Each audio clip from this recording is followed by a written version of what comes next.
আমাৰ ৰাতিপুৱা চাফাই কাৰ্যসূচী আছিলে। এই চাফাই কাৰ্যসূচী শেষ হোৱাৰ পিছতে আমি আমাৰ পবিত্ৰ অনুষ্ঠান ভাগৱত শোভাযাত্ৰা আমি আৰম্ভ কৰিছো। আৰু ভাগৱত শোভাযাত্ৰা শেষ হোৱাৰ লগে লগে আমি ভাগৱত পাঠ আৰম্ভ হ'ব। ভাগৱত পাঠ শেষ হোৱাৰ পিছতে আমাৰ সমূহীয়া প্ৰীতিভোজন হ'ব। আৰু এই সমূহীয়া প্ৰীতিভোজনৰ পিছত আবেলি 5 বজাত আমাৰ নাগৰা নামৰ দ্বাৰা আমাৰ নাম পৰিৱেশন কৰা হ'ব। আমাৰ মিনিমাম 1200 মানুহ আমাৰ কঁঠালমৰীঘাট গঞা সমাজৰ অন্তৰ্গত 1200 মান মানুহ আমাৰ ইয়াত পৰিয়াল আছে। 1200 পৰিয়ালে অংশগ্ৰহণ কৰিব, 1200টা পৰিয়ালে। আৰু আপোনাৰ এই ঠাইত বাহিৰৰ আমাৰ যিখিনি ওচৰৰ গাঁৱলীয়া মানুহখিনি আছে, গাঁৱৰ মানুহ, সেইখিনিকো আমি নিমন্ত্ৰণ কৰিছো। শেষ আমাৰ গোটেই গাঁওখনৰ ভিতৰতে আমাৰ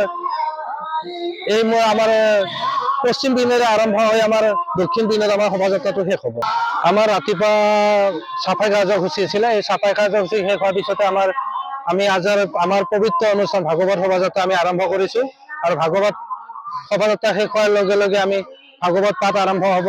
ভাগৱত পাঠ শেষ হোৱাৰ পিছতে আমাৰ সমূহীয়া প্ৰীতিভোজন হ'ব। আৰু এই সমূহীয়া প্ৰীতিভোজনৰ পিছত আবেলি 5 বজাত আমাৰ নাগৰা নামৰ দ্বাৰা আমাৰ নাম পৰিৱেশন কৰা হ'ব। আমাৰ মিনিমাম 1200 মানুহ আমাৰ কঁঠালমৰীঘাট গঞা সমাজৰ অন্তৰ্গত 1200 মান মানুহ আমাৰ ইয়াত পৰিয়াল আছে। 1200 পৰিয়ালে অংশগ্ৰহণ কৰিব, 1200টা পৰিয়ালে। আৰু আপোনাৰ এই ঠাইত বাহিৰৰ আমাৰ যিখিনি ওচৰৰ গাঁৱলীয়া মানুহখিনি আছে, গাঁৱৰ মানুহ, সেইখিনিকো আমি নিমন্ত্ৰণ কৰিছো। শেষ আমাৰ গোটেই গাঁওখনৰ ভিতৰতে আমাৰ পশ্চিম পিনেৰে আৰম্ভ হৈ আমাৰ দক্ষিণ পিনেৰে আমাৰ শোভাযাত্ৰাটো শেষ হ'ব।